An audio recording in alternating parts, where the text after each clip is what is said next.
김정우 카카오 경영지원 총괄, 김범수 창업자의 삼성 SDS 입사 선배이자 30년직입니다. 그는 지난 9월 카카오에 영입됐습니다. 카카오가 만든 준법과 신뢰위원회에서 유일한 회사 측 위원을 맡을 정도로 김범수 창업자의 신뢰가 두텁다고 합니다. 그런 그가 임원회의에서 욕설을 해 사내에서 조사를 받고 있습니다. 왜 욕설을 했는지에 대해 그는 페이스북에 장문의 글을 올렸습니다. 넉 달 전 김범수 창업자가 카카오 전체에 대해 제대로 조사하자며 여러 문제를 짚었다고 했습니다.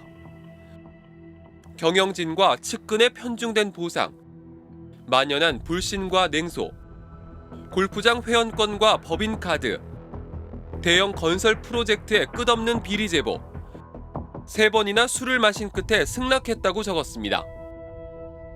그는 카카오가 망한다면 골프 때문이라는 얘기가 파다했다고 했습니다. 실제로 보니 실장급이 20억 원이 넘는 초고가 골프장 회원권도 있었고 어떤 부서는 한 달에 12번씩 골프를 치고 있었다고 했습니다. 이제 몇십 장이 있는데 그중에 이제 뭐 20억짜리도 있었고 이걸 요번에 정리를 해서 직원들 휴양시설 그러니까 콘도라든지 지금 그걸 지금 사기 시작을 했거든요. 엄청나게 반발이 있었고 이걸 거의 2달을 이제 제가 싸움을 했던 거지. 대형 건설 프로젝트의 끝없는 비리 제보는 뭘까요? 내년 1월 가동을 앞둔 카카오의 첫 자체 데이터 센터. 그리고 2025년 준공 예정인 카카오의 대형 K-팝 공연장 서울 아레나. 이 두 곳의 공사를 한 대기업 건설사에 몰아준 비리가 있다는 제보를 받고 카카오가 감사에 착수했습니다. 두 곳의 건축비는 4천억 원이 넘습니다. 형식만 경쟁이지 이게 사실상 여기에게 주기 위한 어떤 장치가 있었다. 이제 이렇게 주장을 하니까 그럼 그게 뭔지 한번 보자라고 이제 시작이 된 거죠. 지금. 담당 부서는 원칙에 따라 진행했다며 비리 의혹은 사실이 아니라고 반박하고 있습니다. 검찰 수사를 받는 와중에 욕설 논란의 내부 폭로까지 카카오의 위기 징후는 많았습니다.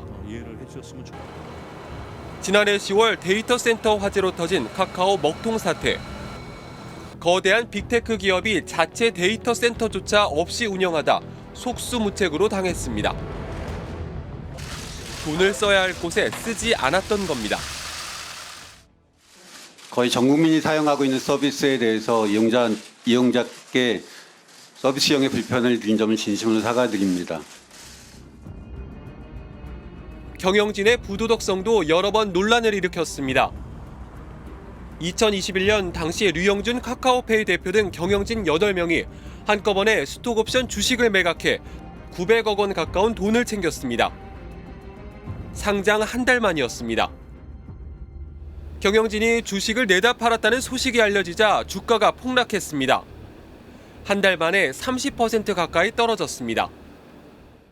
먹튀를 할 가능성도 있고 하기 때문에 그리고 만약에 그럴 경우에는 또 다른 주주들한테 영향을 미치고 투자자들한테 영향을 미치지 않습니까? 그런 것들을 위해서 이제 카카오에 스톡옵션을 부여할 때도 조건들을 좀 많이 줘야 될 필요가 있었는데 그런 것들 좀 미비했던 것 같고요. 지난 여름 카카오 직원들이 노조 설립 5년 만에 처음으로 거리로 나섰습니다. 창업자와 이름이 같은 가수의 노래를 불렀습니다.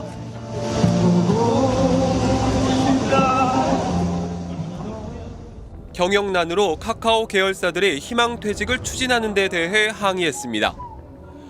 경영 실패의 책임을 직원들에게만 떠넘긴다는 겁니다.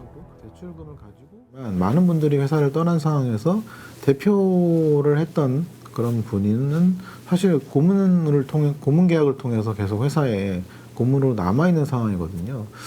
이 부분을 사실 누가 이해할 수 있을까? 뭐 투자자들도 그렇고 내부에 있는 노동자들도 그렇고 사실 이해할 수 없는 상황인 것 같습니다. 100명의 CEO 육성. 김범수 창업자의 경영 철학입니다.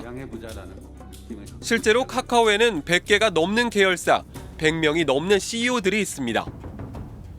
돈이 되는 사업마다 분사해 독립적으로 경영을 맡겼습니다. 카카오는 그래서 자기들을 그룹이 아니라 공동체라고 부릅니다. 하지만 통제가 안 됩니다. 각 계열사들이 저마다 돈벌이를 위해 수수료를 올리든 골목 상권을 침해하든 CEO가 일탈하든 탐욕을 막을 방법이 없습니다.